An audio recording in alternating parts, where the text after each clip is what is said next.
আসেন আজকে আপনাদেরকে কক্সবাজার স্টাইলে লোটে মাছ ফ্রাই করা দেখিয়ে দিই।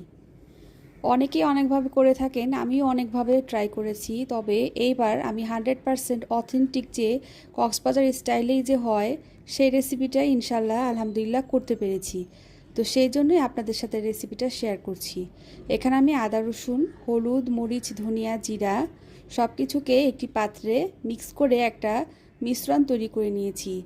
আর আমি পূর্বেই লোটে মাছটাতে পরিমাণ মতো লবণ মাখিয়ে রেখে দিয়েছিলাম। এখন আমরা যে জিনিসটা করব, এখানে আমি প্রথমেই 1.5 টেবিল চামচের মতো কর্নফ্লাওয়ার ইউজ করেছি এবং 1 টেবিল চামচ ময়দা। আপনারা আপনাদের মাছ অনুযায়ী যেটুকু প্রয়োজন হয় সেভাবেই দিয়ে নেবেন। এখন আমি অল্প করে একটু পানিতে বেকিং পাউডার, জি ঠিক শুনেছেন, বেকিং পাউডার খুবই সামান্য আধা চামচের মতো হবে, গুলিয়ে আমি এই জিনিসটা মিশ্রণটা তৈরি করে নিয়েছি।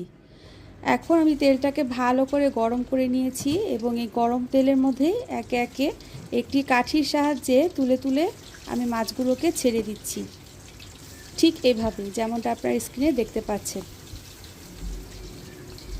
আমি পূর্বেও অনেকভাবে চেষ্টা করেছি কক্সবাজার স্টাইলে হুবহু করার জন্য, তবে পারফেক্ট রেজাল্টটা পাইনি। আলহামদুলিল্লাহ এবার আমি পারফেক্ট রেজাল্টটা পেয়েছি। তো একটা ভাজা দিয়ে তুলে রেখে দেয় রেস্টুরেন্টে, পরবর্তীতে যখন ওদের অর্ডারটা আসে তখন ওরা মাপ অনুযায়ী আবার পুনরায় ভেজে দেয়। তো আমিও ঠিক সেভাবেই করার চেষ্টা করলাম। একটা ভাজা দিয়ে তুলে রেখেছি, একদম গরম ভাতটা যখন রেডি, খাওয়ার আগ মুহূর্তে আমি এই গরম গরম লোটে মাছ ফ্রাইটা করে নিয়েছি। খেতে যে এত মজা হয় আপনাদেরকে বলে বোঝাতে পারবো না, আপনারা অবশ্যই ট্রাই করে দেখবেন। এই মাছটা পরিষ্কার করা একটু ঝামেলা, আমি আমার আইডিতে অলরেডি শেয়ার করেছি মাছটা আপনারা কিভাবে কেটে ধুয়ে পরিষ্কার করে নেবেন। তো এভাবে ভেজে খেয়ে দেখবেন কেমন লাগে এবং আমাকে অবশ্যই কমেন্ট করে জানাবেন। আমার সাথেই থাকবেন, আমার পেজটির পাশেই থাকবেন। সবাই ভালো থাকবেন। আল্লাহ পাক সবাইকে ভালো রাখুক। আল্লাহ হাফেজ।